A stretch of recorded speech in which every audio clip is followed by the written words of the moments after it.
Hello and welcome to Alexander Technique London. My name's Adrian and I want to tell you about a 6-week structured online introductory course to the Alexander Technique. Now this is something I've developed over the last 5 or 6 years of teaching online, where I think I've managed to distill the introductory aspects into a shorter timescale as possible.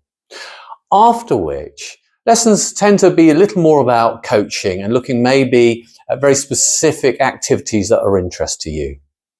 Now, there is some bandwidth during the introductory sessions to do that as well, and I will do my best to do so because obviously that's the thing that's of interest to you.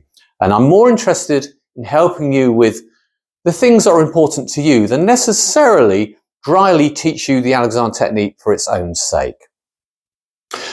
Now, there's a 6-week course, obviously, as I've mentioned that, and I'm going to quickly break that down for you.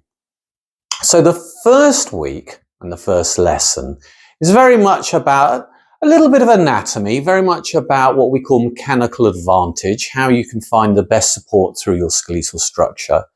And in true traditional Alexander style, also very much discussing the nature of the head-neck relationship, of how that balances nicely, and how to recognize if you're interfering with your natural functioning based on that head-neck relationship.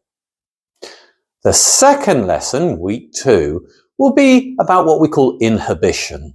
Now that's not to be confused with the Freudian term. It's very much a positive in the Alexander Technique.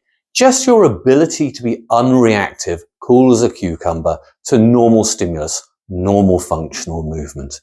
Because what happens is when we react to a stimulus, we physically tighten. And of course, if we physically tighten, we make that activity harder.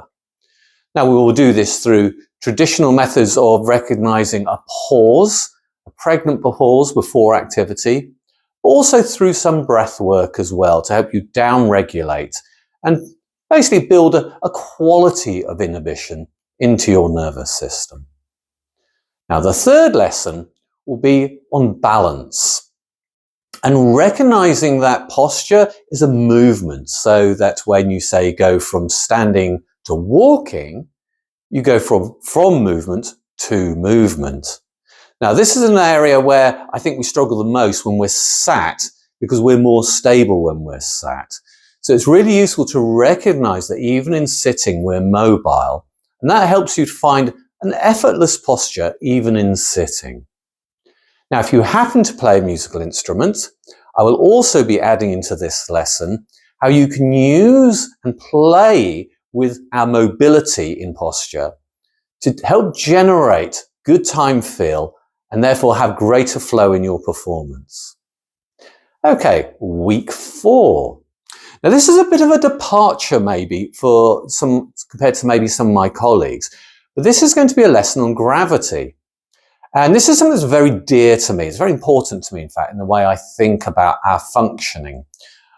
You can't function without having an environment to function in. And I think it's a mistake, if I use an analogy here, it would be a mistake to teach people to swim without mentioning the water at all, which obviously would seem illogical, or without teaching people about the buoyancy of water, that it's there to aid you.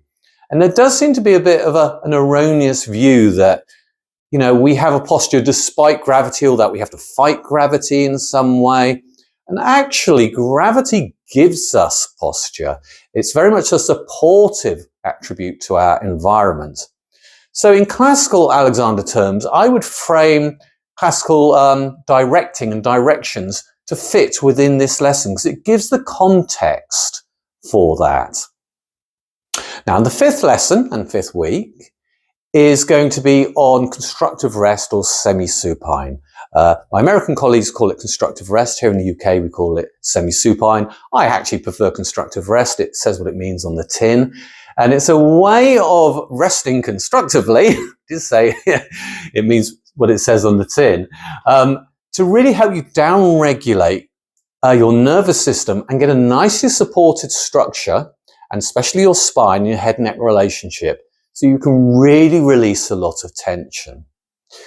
And then through that, when you get back up again, we see if we can take the ease we've developed in constructive rest and move it without interference. So developing a quality of ease and then moving that ease itself without interference. And then the final week, lesson 6, is really just tying it all together. In many ways, each lesson builds on the previous one anyway, but we do a big tie-up at the end as well. So you can really experience it fully. And that's just something I really want you to know, that this isn't just an academic learning. At every opportunity, I will be giving you explorations and experiments to perform on yourself through my guidance, so you can fully experience what it's like to move with greater ease. So that is the 6 weeks program. So do get in touch if you're interested, if that sounds like something you'd like to do. And if you happen to live in North London where I am, maybe consider getting in touch with me and having private one-to-one lessons that way. All right, thank you. Take care and hopefully meet you soon. Okay, bye.